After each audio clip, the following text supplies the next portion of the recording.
Hello viewers, welcome back to the channel, and today we're going to be reviewing my Grand Seiko Self Dater. This is the reference 5722-9991.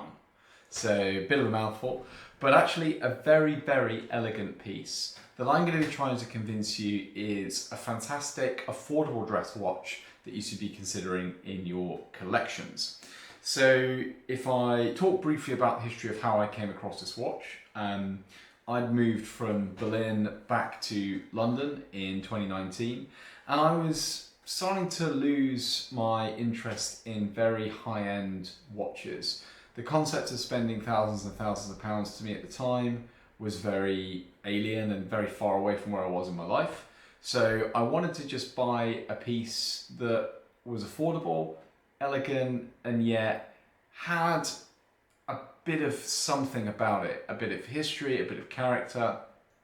And I believe this Grand Seiko Self Dater ticked all of those boxes. So before I talk a little bit about my experience of the watch itself, I'll talk a little bit about Grand Seiko. I'm no Grand Seiko scholar, by the way, but I do know a little bit about the history. So Grand Seiko essentially started in 1960.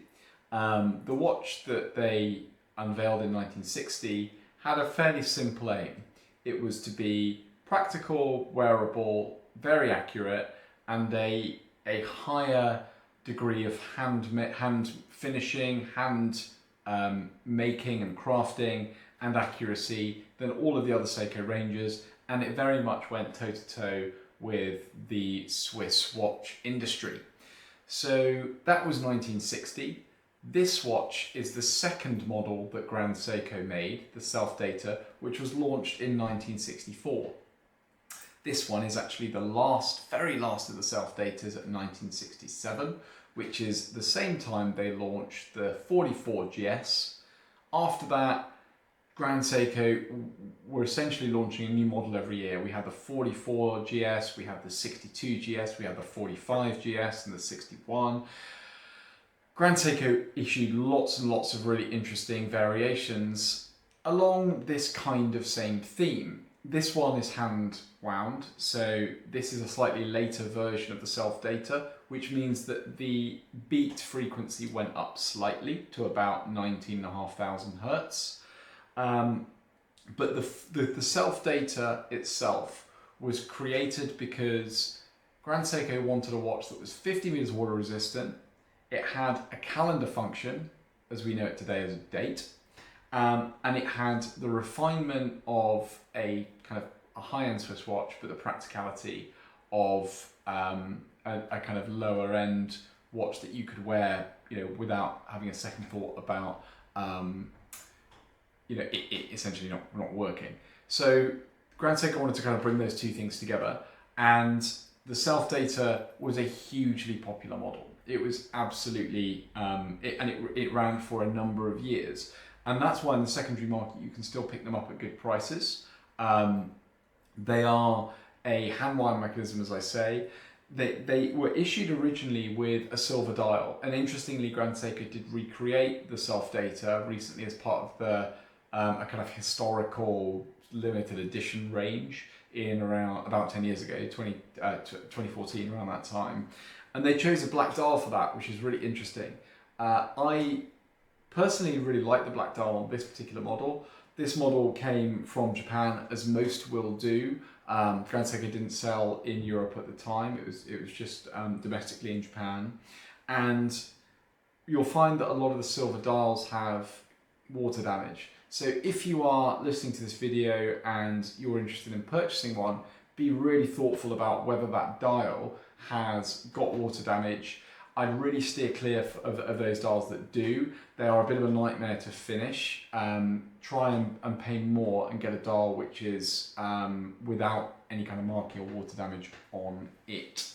Now, for me, having worn this watch now for around 5 years on and off, I'm not surprised it's still in my collection, because this for me fulfills that gap between a dress watch. I have a gold dress watch, a Jaeger-LeCoultre, that I love, but also kind of almost like an affordable type watch that I can take to a wedding. I can dance on a table. I can, do a stage dive or whatever, and not worry too much about it because it's actually, I paid £700 for it.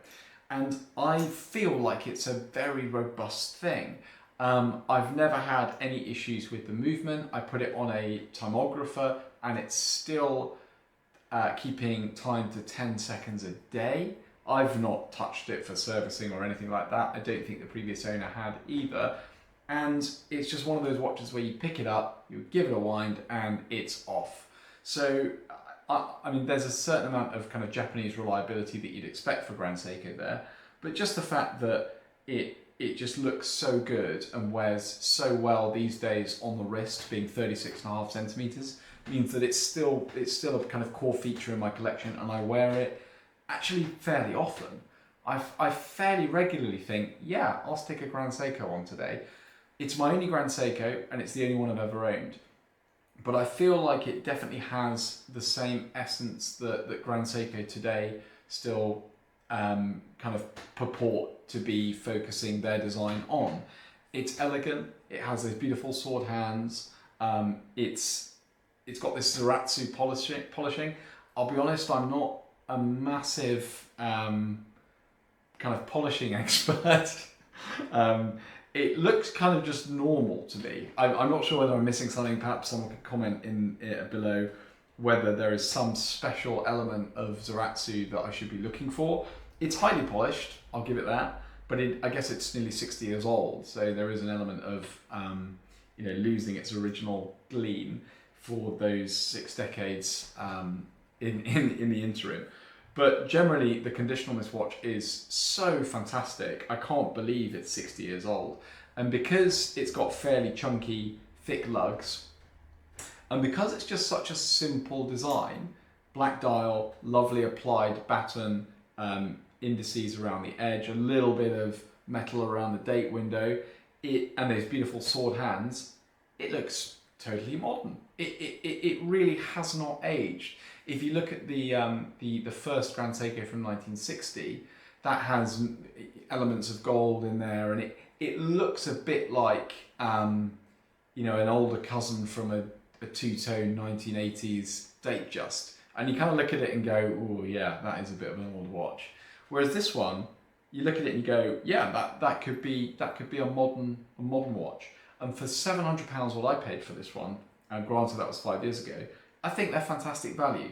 So if I was trying to make the case for this, I'd say the pros are really nice, simple, fairly slim, 12mm hand wound mechanism. So if you're a big diver into water, stay away from this one. When they were new, they have 50 meters water resistance, but because of the acrylic crystal on the top, they can kind of weaken around the edges, and they can be a bit susceptible to water damage, of course. So this was a handmade, hand-finished watch from, let's face it, a competitor to Rolex these days in terms of positioning in the market. At the very least, a kind of a Omega type competitor. This was only the second model that Grand Seiko ever produced, so fundamental in their history, and the most mass-produced watch at that time for Grand Seiko. So it sold so well, was an absolute standout success for them. So it's an icon, really, in Grand Seiko's history.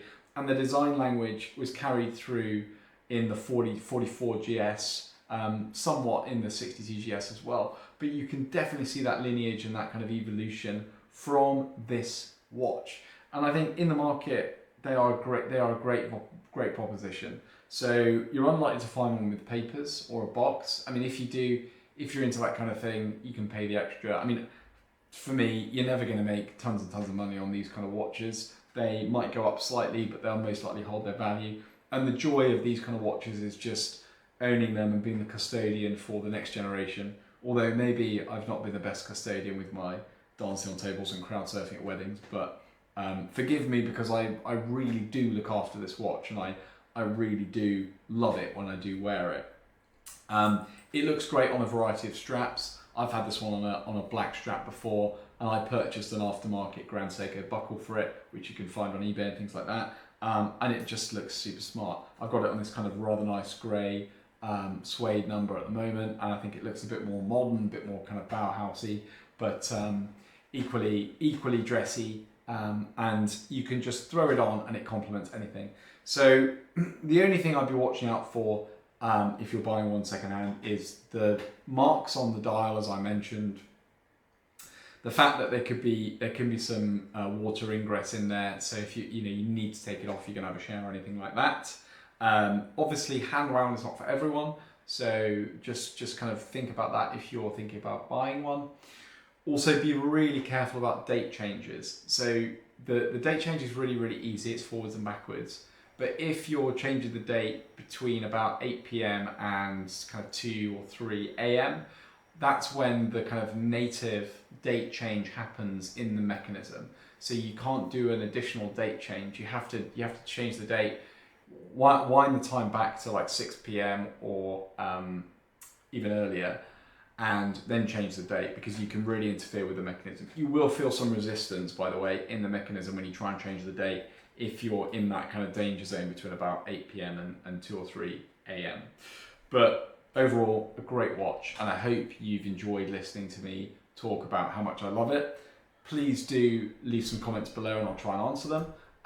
And please do subscribe if you'd like to listen and watch a few more of my videos. Thank you very much.